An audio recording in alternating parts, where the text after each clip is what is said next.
ಮಲ್ಲಿಕಾರ್ಜುನ್ ಖರ್ಗೆ ಅವರ ಅಪಸ್ವರ ಇದು ಇನ್ನು ಕಾರ್ಯಾಚರಣೆ ಮಾಡಿದ್ರೆ ಅನ್ನೋದು ನೋಡ್ರಿ, ಇದರಲ್ಲಿ ನಾನು ಜಾಸ್ತಿ ಹೇಳಲಿಕ್ಕೆ ಬಯಸೋದಿಲ್ಲ. ಯಾಕಂದ್ರೆ ಇದನ್ನು ನಾವು ಇಲ್ಲಿವರೆಗೆ ಪೊಲಿಟಿಸೈಸ್ ಮಾಡಿಲ್ಲ, ಮಾಡೋ ಇಚ್ಛೆನೂ ನಮಗಿಲ್ಲ.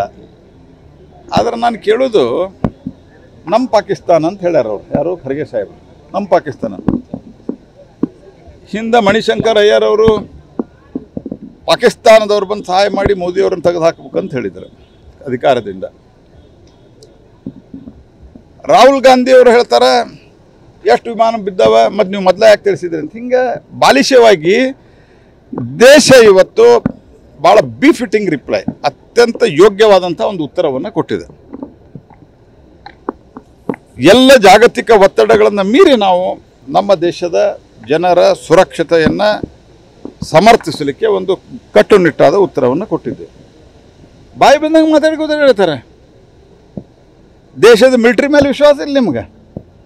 3 ಜನ ಮಿಲಿಟ್ರಿ ಅಧಿಕಾರಿಗಳು, ಉನ್ನತ ಮಟ್ಟದ ಅಧಿಕಾರಿಗಳು, ಉಮಾ ಸಿಂಗ್ ಅವರು, ಖುರೇಶಿ ಅವರು ಮತ್ತು ಇನ್ನೊಬ್ಬರು ಅವ್ರದ್ದು ಅಲ್ಲಲ್ಲ ಯುಮಿಕಾ ಆಯಿತು, ಇನ್ನೊಬ್ಬರು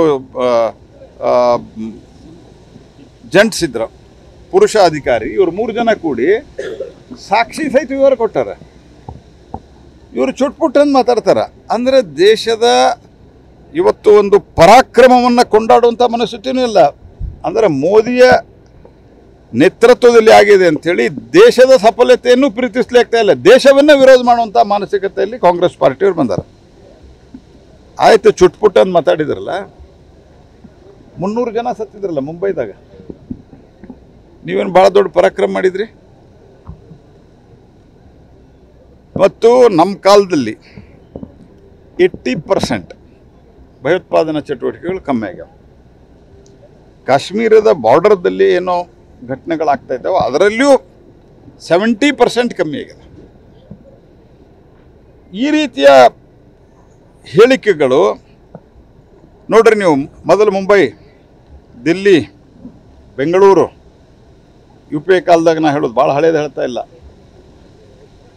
ಆಮೇಲಿಂದ ಹೈದರಾಬಾದ್, ಪುಣೆ, ಸಂಕಟ ವಿಮೋಚನಾ ಮಂದಿರ ವಾರಣಾಸಿ, ಅಸ್ಸಾಂ, ಅಹಮದಾಬಾದ್ ಸ್ವಾಮಿನಾರಾಯಣ ಮಂದಿರ, ಇನ್ನೂ 10 ಹೆಸರು ಹೇಳ್ಬೋದು. ನಾನು ಸತತವಾಗಿ ನಡೋದು ಏನು ಮಾಡಿದ್ರಿ, ಕ್ಯಾಂಡಲ್ ಮಾರ್ಚ್ ಹಚ್ಕೊಂಡು ಅಡ್ಡಾಡಿದವರು ಇವತ್ತು ಚುಟ್ಪುಟ್ ಕಾರ್ಯಾಚರಣೆ ಅಂತ ಮಾತಾಡ್ತಾರೆ. ಭಾಳ ದುರ್ದೈವ ಇದೆ ದೇಶದ್ದು. ಅದಕ್ಕೆ ಇದಕ್ಕಿಂತ ಹೆಚ್ಚು ನಾನು ಹೇಳಲಿಕ್ಕೆ ಬಯಸೋದಿಲ್ಲ. ಸ್ವಲ್ಪ ನಾಲಿಗೆ ಮೇಲೆ ಹಿಡಿತ ಇಟ್ಟುಕೊಂಡು ಮಾತನಾಡಿದ್ರೆ ದೇಶದ ಮಿಲಿಟ್ರಿ ಏನು ಮಾಡೋದು? ಆಯ್ತು, ನೀವು ಮೋದಿ ಕ್ರೆಡಿಟ್ ಕೊಡೋದಿಲ್ಲ ಅಂತೀರ, ಅದಕ್ಕೂ ನಾವು ತಕರಾರು ಅನ್ನೋದಿಲ್ಲ. ಮಿಲಿಟ್ರಿ ಅವರು, ನಮ್ಮ ದೇಶದ ಮಿಲಿಟ್ರಿ ಅವರು ಇಷ್ಟೊಂದು ಸಾಹಸದಿಂದ ಕೆಲಸವನ್ನು ಮಾಡಿದ್ದಾರೆ. ಅದಕ್ಕೆ ಈ ಹಿಂದಿನ ಸರ್ಕಾರ ಅವಾಗೂ ಮಿಲಿಟ್ರಿ ತಯಾರಿತ್ತು, ಕೊಟ್ಟಿರಲಿಲ್ಲ. ಈಗಿನ ಸರ್ಕಾರ ಕೊಟ್ಟಿದೆ. ಆದರೂ ನಿಮಗೆ ಮೋದಿಯವರಿಗೆ ನಾವು ಹೇಳೋದಿಲ್ಲ ಹೆಸರು. ಆಯ್ತು, ಕನಿಷ್ಠ ಸೈನ್ಯದ್ದಾದರೆ ಹೆಸರು ಇಡ್ರಲ್ಲ.